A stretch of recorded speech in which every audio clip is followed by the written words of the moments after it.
The December holiday slipped away too fast, like sand between my fingers. One moment we were laughing under the mango tree. The next we were counting days before schools reopened. Clement and I had grown closer that holiday.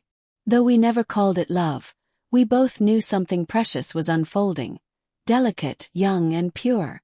Our evenings became a quiet ritual. Walks by the dusty road, laughter by the gate, and soft goodbyes that always lasted a little longer than necessary. But soon January arrived, and with it the dreaded goodbye. The morning he left, the sun was shy, hidden behind silver clouds.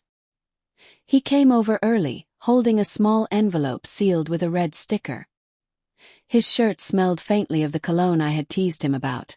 The one that smells like fresh rain, I used to say. "This is for you," he said quietly, handing me the letter. "Don't open it yet. Read it when you reach school." I nodded, trying to smile.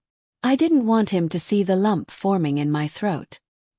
He looked at me for a long time, like he was memorizing everything. My face, my laughter, even the way I stood. And then, without saying much else, he whispered, "Take care, Natasha. Keep writing." And just like that he walked away. I stood there until he disappeared down the road, the boy who had written me into his world and made me part of his dreams. When I reached school, I opened his letter. His handwriting was still the same, neat, gentle, steady. "I don't know what the next 4 years will bring. Maybe we'll drift apart, maybe life will test us. But remember this, no matter what happens, you've changed me. You've made me believe that love can be pure even when it's silent. There's always, Clement." Tears rolled down my cheeks before I even finished reading.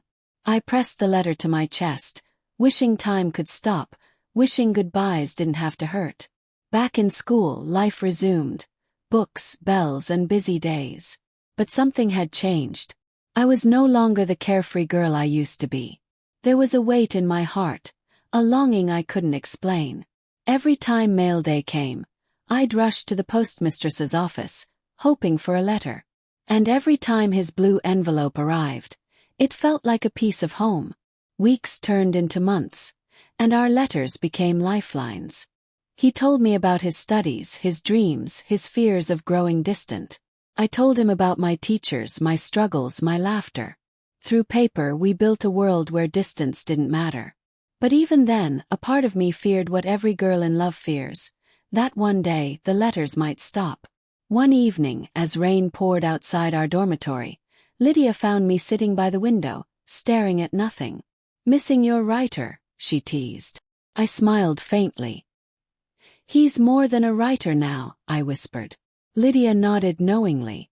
"Be careful, Natasha. First love is beautiful, but it can also break you." Her words lingered long after she left. At the time I thought she didn't understand, that Clement was different, that our love was too sincere to fade. But life has a way of teaching lessons we never see coming.